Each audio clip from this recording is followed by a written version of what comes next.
미가는 주전 700년경 유다왕 요담과 아하스와 히스기야 시대에 활동했던 선지자입니다. 당시 북쪽의 사마리아와 남쪽의 예루살렘 모두 다 백성들이 하나님을 떠나서 우상을 숭배했습니다. 하나님께서는 선지자 미가 입을 통해 이런 영적인 타락을 준엄하게 꾸짖으셨습니다. 백성들아, 너희는 다 들을지어다. 땅과 거기에 있는 모든 것들아, 자세히 들을지어다. 주 여호와께서 너희에게 대하여 증언하시되 곧 주께서 성전에서 그리하실 것이니라. 여호와께서 그의 처소에서 나오시고 강림하사 땅의 높은 곳을 밟으실 것이니라. 그 아래에서 산들이 높고 골짜기들이 갈라지기를 불 앞에 밀초 같고 비탈로 쏟아지는 물 같을 것이니 이는 다 야곱의 허물로 말미암음이요 이스라엘 족속의 죄로 말미암음이라. 야곱의 허물이 무엇이냐? 사마리아가 아니냐? 유다의 산당이 무엇이냐? 예루살렘이 아니냐? 사마리아도 영적으로 타락하고 예루살렘도 영적으로 타락해서 그것이 다 우상을 섬기는 산당이 되어버리고 말았다는 것입니다. 또 당시에 부유한 자들은 가난한 자들을 억압했고 힘 있는 권력자들은 힘없는 사람들을 강탈했습니다. 하나님께서는 이스라엘은 도덕적인 부패도 따끔하게 지적하셨습니다. 그들이 침상에서 죄를 꾀하며 악을 꾸미고 날이 밝으면 그 손에 힘이 있으므로 그것들을 행하는 자는 화 있을진저 밭들을 탐하여 빼앗고 집들을 탐하여 차지하니 그들이 남자와 그의 집과 사람과 그의 산업을 강탈하도다. 내 백성의 부녀들을 그들의 즐거운 집에서 쫓아내고 그들의 어린 자녀에게서 나의 영광을 영원히 빼앗는도다. 내가 또 이르노니 야곱의 우두머리들과 이스라엘 족속의 통치자들아 들으라. 정의를 아는 것이 너희의 본분이 아니냐. 너희가 선을 미워하고 악을 기뻐하여 내 백성의 가죽을 벗기고 그 뼈에서 살을 뜯어 그들의 살을 먹으며 그 가죽을 벗기며 그 뼈를 꺾어 다지기를 냄비와 속 가운데 담을 고기처럼 하는도다. 그 당시 이스라엘 지도층들은 부패해서 힘없는 백성들의 가산을 빼앗고 힘없는 고아들의 집을 빼앗고 과부들의 집을 빼앗고 또 그 백성들의 소유를 다 빼앗아 착취했다는 것입니다. 하나님께서는 이런 영적인 타락과 도덕적인 부패에는 반드시 심판이 있을 것을 예고하셨습니다. 이러므로 내가 사마리아를 들에 무더기 같게 하고 포도심을 동산 같게 하며 또 그 돌들을 골짜기에 쏟아내리고 그 기초를 드러내며 그 새긴 우상들은 다 부서지고 음행의 값은 다 불살라지며 내가 그 목상들을 다 깨뜨리리니 그가 기생의 값으로 모았은즉 그것이 기생의 값으로 돌아가리라. 우상 숭배는 영적인 간음입니다. 영적인 기생질이라는 것입니다. 이런 우상 숭배했던 모든 산당과 우상들은 하나님이 다 깨뜨려뜨리시고 돌무더기로 만드실 것이라는 말씀입니다. 또 하나님 말씀하십니다. 그러므로 여호와의 말씀에 내가 이 족속에게 재앙을 계획하나니 너희의 목이 이에서 벗어나지 못할 것이요 또한 교만하게 다니지 못할 것이라. 이는 재앙의 때임이라 하셨느니라. 이것은 너희가 줄 것이 아니니 일어나 떠날지어다. 이는 그것이 이미 더러워졌음이니라. 그런즉 반드시 멸하리니 그 멸망이 크리라. 그때 그들이 여호와께 부르짖을지라도 응답하지 아니하시고 그들의 행위가 악했던 만큼 그들 앞에 얼굴을 가리시리라. 하나님의 심판이 부유한 사람들, 권력자들, 힘 있는 사람들에게 임할 것인데 그들이 교만하게 행하고 악을 행했던 만큼 그때 가서 아무리 하나님께 부르짖어봐야 하나님이 응답하지 않으신다는 것입니다. 그러나 하나님은 진노 중에도 긍휼을 잊지 아니하시는 하나님이십니다. 이스라엘은 하나님을 버리고 타락했지만 하나님께서는 그럼에도 불구하고 이스라엘을 사랑하십니다. 그래서 끝에 가서는 이스라엘을 회복시킬 것을 약속하셨습니다. 끝날에 이르러는 여호와의 전에 산이 산들의 꼭대기에 굳게 서며 작은 산들 위에 뛰어나고 민족들이 그리로 몰려갈 것이라. 그 많은 이방 사람들이 가며 이르기를 오라 우리가 여호와의 산에 올라가서 야곱의 하나님의 전에 이르자. 그가 그의 돌을 가지고 우리에게 가르치실 것이니라. 우리가 그의 길로 행하리라 하리니 이런 율법이 시온에서 나올 것이요 여호와의 말씀이 예루살렘에서부터 나올 것입니다. 그가 많은 민족들 사이에 이를 심판하시며 먼 곳 강한 이방 사람을 판결하시리니 무리가 그 칼을 쳐서 보습을 만들고 창을 쳐서 낫을 만들 것이며 이 나라와 저 나라가 다시는 칼을 들고 서로 치지 아니하며 다시는 전쟁을 연습하지 아니하고 각 사람이 자기 포도나무 아래와 자기 무화과 나무 아래에 앉을 것이라. 그들을 두렵게 할 자가 없으리니 이는 만군의 여호와 입이 이같이 말씀하셨습니다. 만인이 각각 자기의 신의 이름을 의지하여 행하되 오직 우리는 우리 하나님 여호와의 이름을 의지하여 영원히 행하리로다. 이스라엘은 하나님의 심판으로 멸망할 것이지만 그럼에도 불구하고 하나님께 대한 믿음을 저버리지 않은 남은 자들에게는 시온의 영광을 회복시킬 것을 예언하신 것입니다. 그럼 여러분, 우리가 하나님과의 관계를 회복하고 하나님께 나아갈 수 있는 방편은 무엇이겠습니까? 죄악이 관영하고 부패한 이 사회에서 어떻게 하면 우리가 하나님 앞에 가까이 나아갈 수 있겠습니까? 많은 사람이 일어날 때에 엄청나게 많은 양의 희생 제물을 하나님께 드려서 제사를 드리면 하나님께서 그 노여움을 푸시고 죄를 용서해 줄 것이라고 생각합니다. 오늘날에도 사람들이 그렇게 생각하지 않습니까? 죄를 많이 지으면 하나님께 헌금을 많이 드리면 하나님 나를 용서해 주지 않으실까? 많은 제물을 하나님 앞에 갖다 드리면 하나님의 노여움을 풀지 않으실까? 선지자 미가 시대 사람들도 그렇게 생각했습니다. 그래서 죄가 관영하고 하나님의 심판을 계획하신 때에 그들은 생각하기를 내가 무엇을 가지고 여호와 앞에 나아가며 높으신 하나님께 경배할까? 내가 번제물로 1년 된 송아지를 가지고 그 앞에 나아갈까? 여호와께서 천천의 순양이나 만만의 강물 같은 기름을 기뻐하실까? 내 허물을 위하여 내 맏아들을 내 영혼의 죄로 말미암아 내 몸의 열매를 드릴까? 사람들이 궁리하는 것은 어떻게 하면 물질을 들여서 내 죄를 용서받을까? 그런 생각뿐입니다. 여러분, 우리가 무엇을 하나님 앞에 드리면 하나님이 기뻐하실까요? 1년 된 송아지를 번제물로 드리면 하나님이 기뻐하실까요? 잘 살찌고 아주 포동포동 살이 찐 그 순양을 잡아서 하나님 앞에 드리면 하나님이 오냐 고맙다 죄를 용서해 주실까요? 아니면 수천 마리의 순양이나 강물처럼 많은 올리브 기름을 하나님 앞에 바치면 하나님께서 기뻐하실까요? 이런 물량 공사로는 결코 하나님을 기쁘시게 할 수 없습니다. 이사야 1장 11절에서 하나님은 분명하게 말씀하셨습니다. 여호와께서 말씀하시되 너희의 무수한 재물이 내게 무엇이 유익하며 나는 순양의 번제와 살찐 짐승의 기름에 배불렀고 나는 숫송아지나 어린 양이나 순염소의 피를 기뻐하지 아니하노라. 그럼 여러분, 이런 물량 공사를 안 된다면 내가 내 허물과 내 영혼의 죄를 용서받기 위해서 내 몸에 선한 맏아들을 제물로 하나님 앞에 바치면 기뻐하실까요? 정말 하나님의 진심을 알아주게 하기 위해서 내 몸에 선한 자식을 잡아서 하나님께 제물로 바치면 하나님이 기뻐하실까? 하나님께서는 결코 이런 인신제사를 기뻐하시지 않습니다. 오히려 하나님께서 가장 가증하게 여기셨던 것이 바로 이런 인신제사였습니다.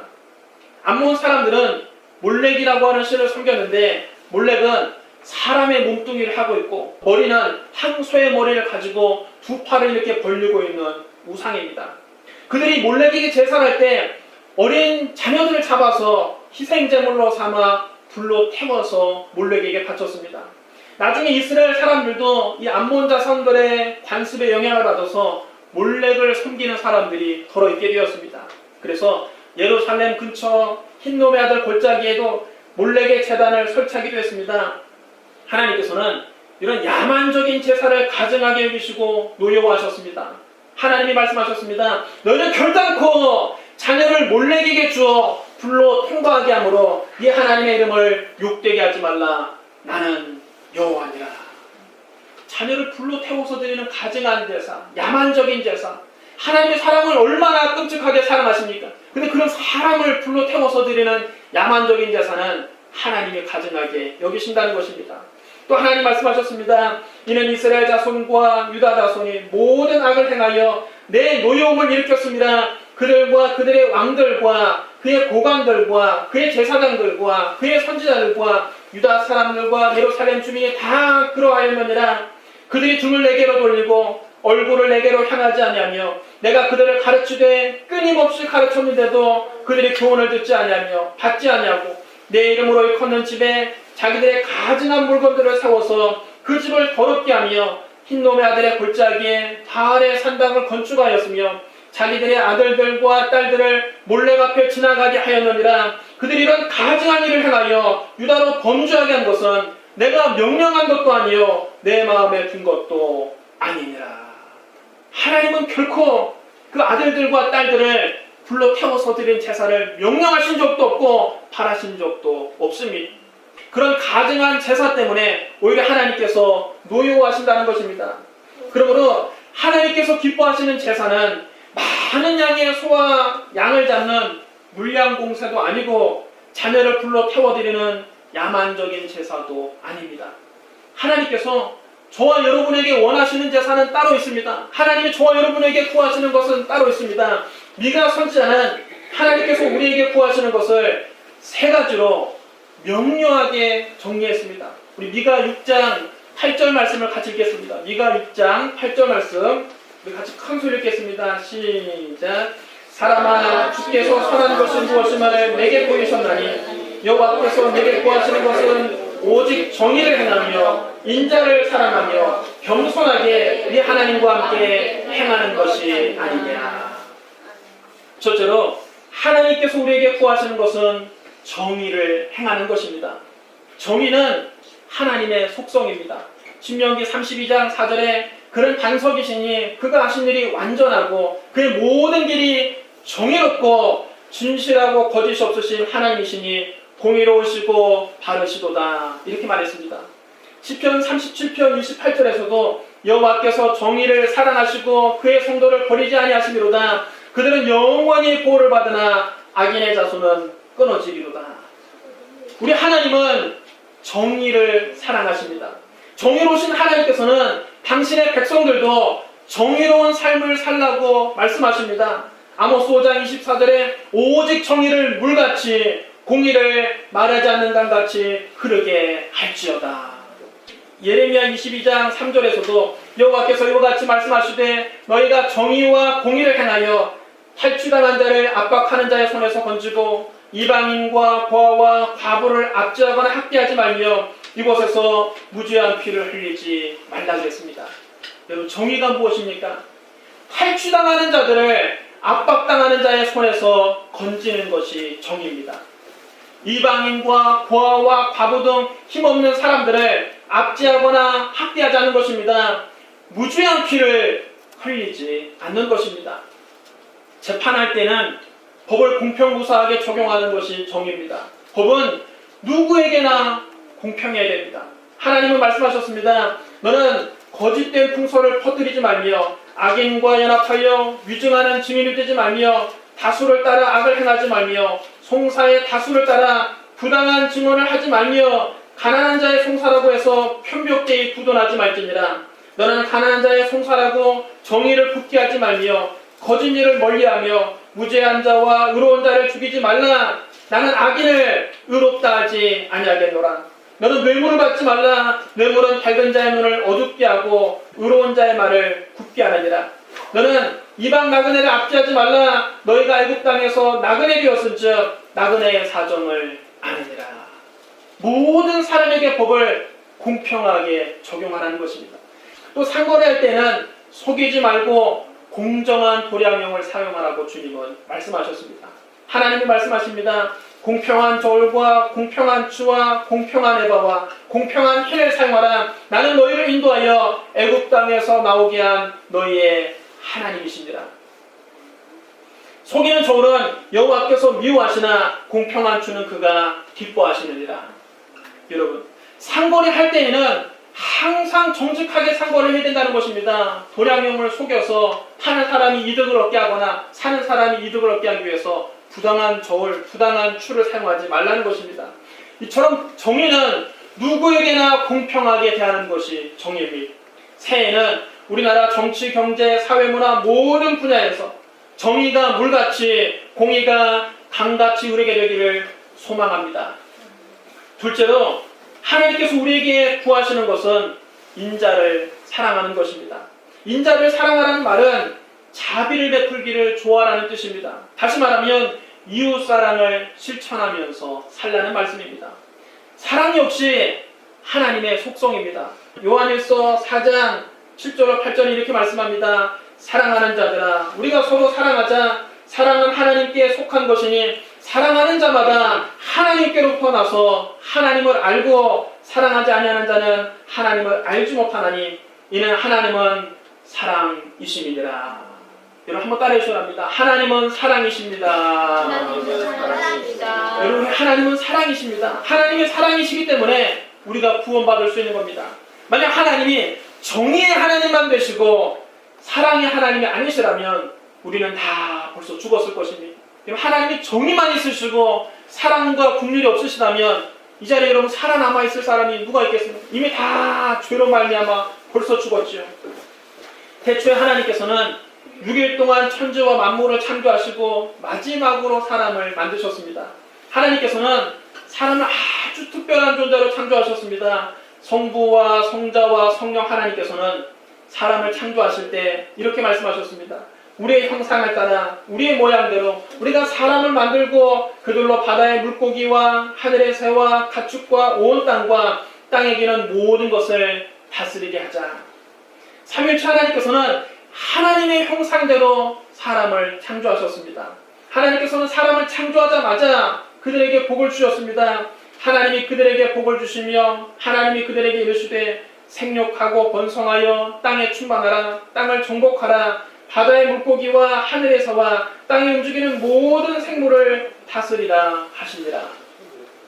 그뿐 아니라 하나님께서는 아담과 하와에게 에덴 동산을 선물로 주셨습니다. 에덴 동산은 모든 것이 풍족한 낙원입니다. 거기에는 부족함이 없었습니다. 상함도 없었습니다. 해함도 없었습니다. 하나님께서는 이렇게 인간을 특별하게 사랑하셨습니다.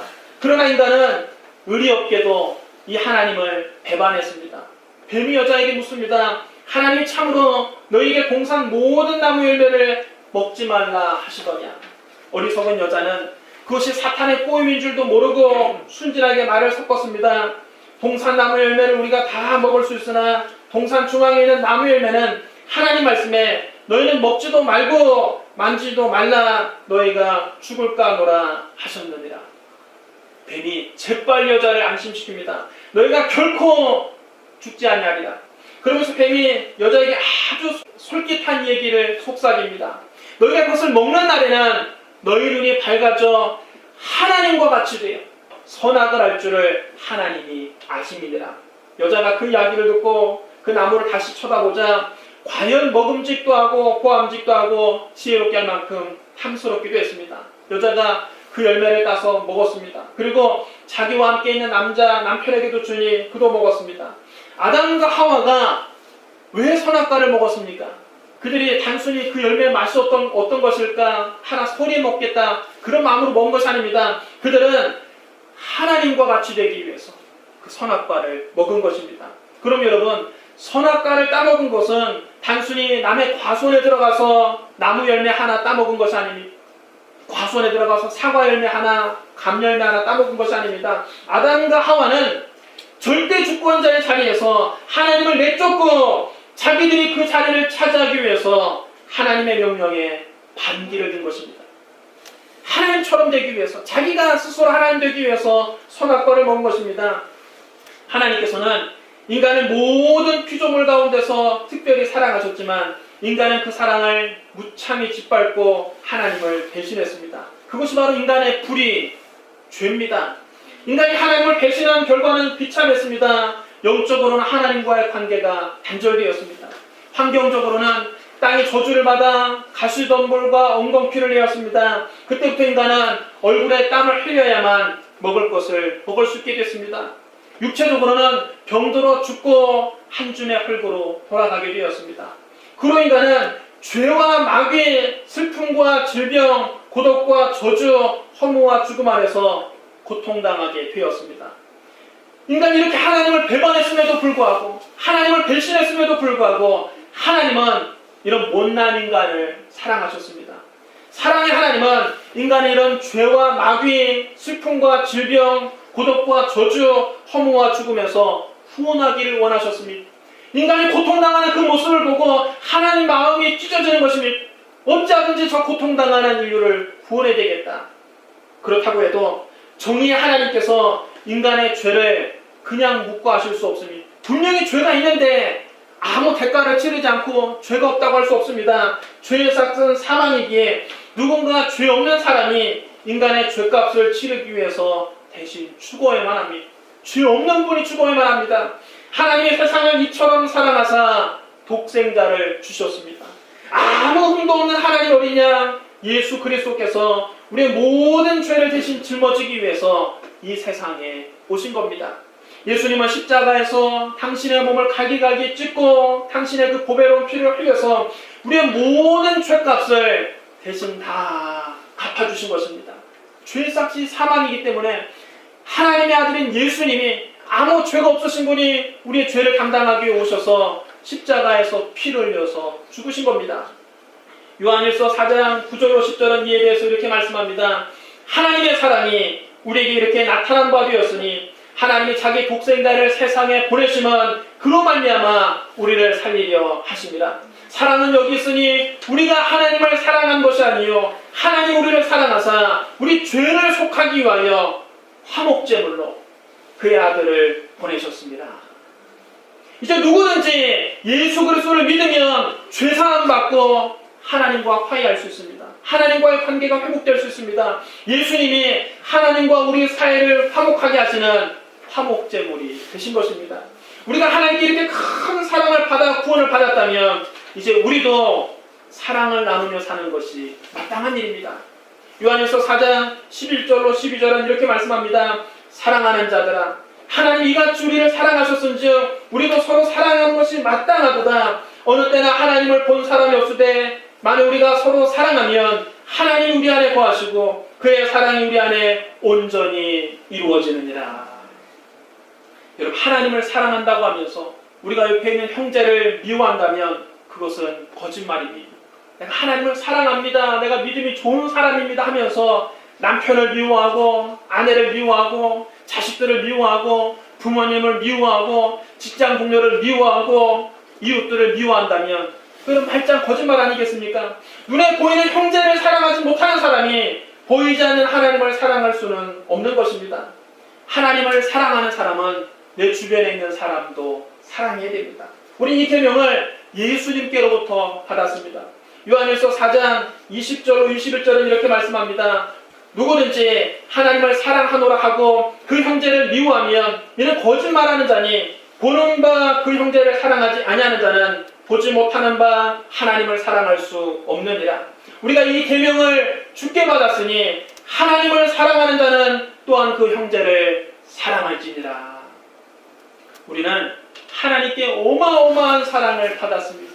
말로 형용할 수 없는 사랑을 받았습니다. 어떻게 해도 갚을 길 없는 사랑을 받았습니다. 그 아들 예수 그리스도를 십자가의 화목제물로 내주시는 사랑을 받았습니다.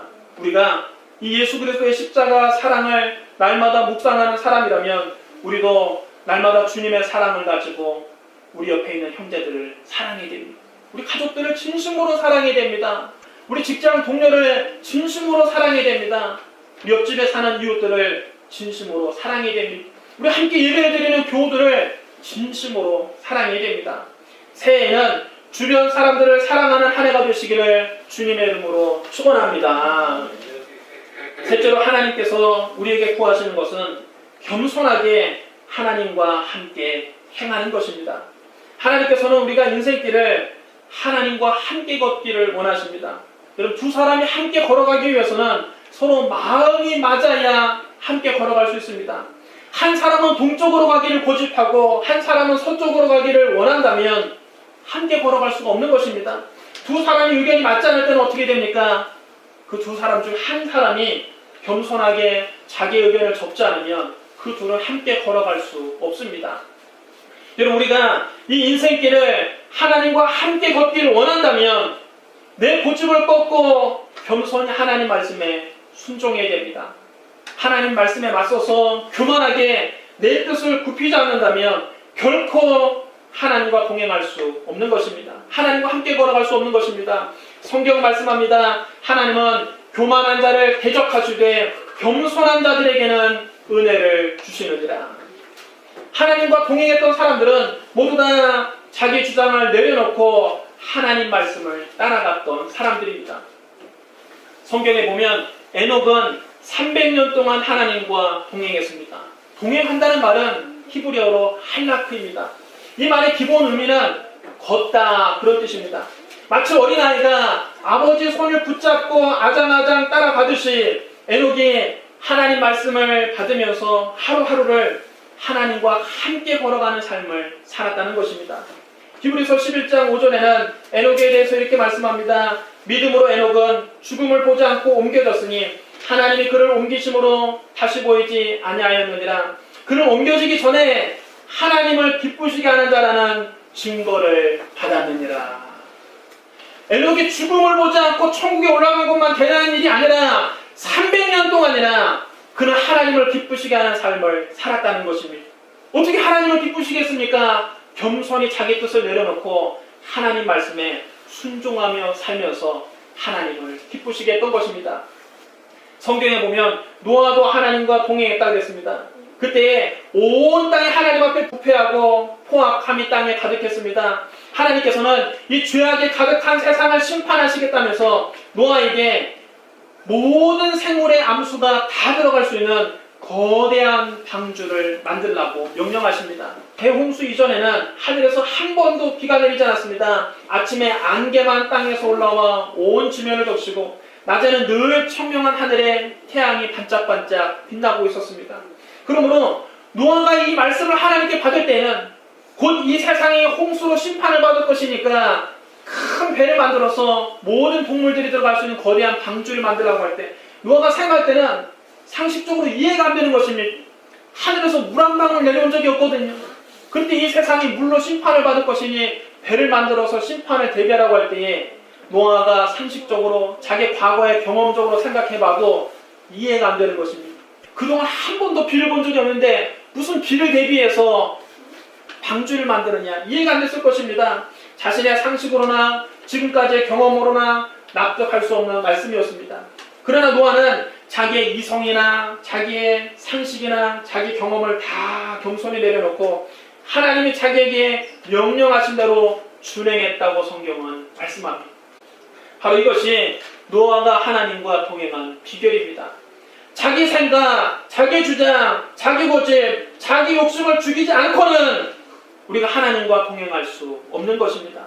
그래서 여러분 예수님도 제자의 조건을 이렇게 말씀하셨습니다. 누구든지 나를 따라오려거든 자기를 부인하고 자기 십자가를 지고 나를 따를 것이니라. 제자가 되는 첫 번째 조건은 자기를 부인하는 것입니다. 우리가 주님의 제자가 되기 위해서는 내 생각을 부인해야 됩니다. 내 주장을 부인해야 됩니다. 내 고집을 부인해야 됩니다. 내 욕심을 부인해야 됩니다. 내 생각, 내 주장, 내 고집, 내 욕심을 내려놓지 않고는 주님을 따라갈 수 없습니다. 다시 말하면 주님과 동행할 수 없다는 말입니다. 자기를 부인하고 주님을 따라가는 사람이 진정한 제자입니다. 여러분, 우리가 하나님과 동행하는 것이 사실은 가장 큰 축복입니다. 좋으신 하나님은 가장 좋은 때에 가장 좋은 방법으로 가장 좋은 것을 우리에게 주십니다. 지금 당장은 하나님 말씀이 잘 이해가 안 되고 지금 당장은 그 말씀을 순종하는 것이 되게 손해가 되는 것 같아도 내 생각과 내 주장과 내 고집과 내 욕심을 내려놓고 겸손히 하나님 말씀에 순종하면서 따라가면 결국은 하나님께서 가장 좋은 곳으로 우리를 인도해 주십니다. 우리가 알거니와 하나님을 사랑하는 자 곧 그때로 부르심을 입은 자들에게는 모든 것이 합력하여 선을 이루느니라. 그럼 여러분 새해에는 내 생각, 내 주장, 내 고집, 내 욕심을 내려놓고 겸손히 하나님 말씀에 순종하며 하나님과 동행하는 저 여러분이 되시기를 주님의 이름으로 축원합니다. 사랑하는 성도 여러분, 하나님께서 우리에게 원하시는 것은 1년 된 송아지를 번제물로 드리는 것이 아닙니다. 천천의 순양이나 만만의 강물 같은 기름이 아닙니다. 마다들 하나님께 바치는 인신제사는 더더욱 아닙니다. 하나님께서 정말로 우리에게 구하시는 것은 우리가 정의를 행하는 것입니다. 이웃을 사랑하는 것입니다. 겸손하게 하나님과 함께 걸어가는 것입니다. 하나님은 우리에게 형식적인 제사를 원하는 것이 아니라 우리의 삶이 거룩한 산제사가 되기를 원하십니다. 주일에 교회 와서 예배를 드리는 공예배만 예배가 아닙니다. 우리의 삶 전체가 하나님께 드려지는 예배가 되어야 됩니다.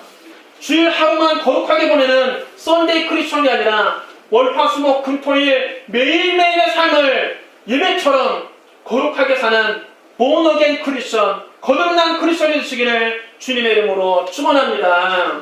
우리 기도하겠습니다. 사랑이 많으시고 거룩하신 하나님 아버지, 새해에는 정말 우리가 하나님이 원하시는 삶을 살기를 원합니다. 하나님이 정의로우신 것처럼 우리도 정의를 행하며 살게 하여 주시옵소서.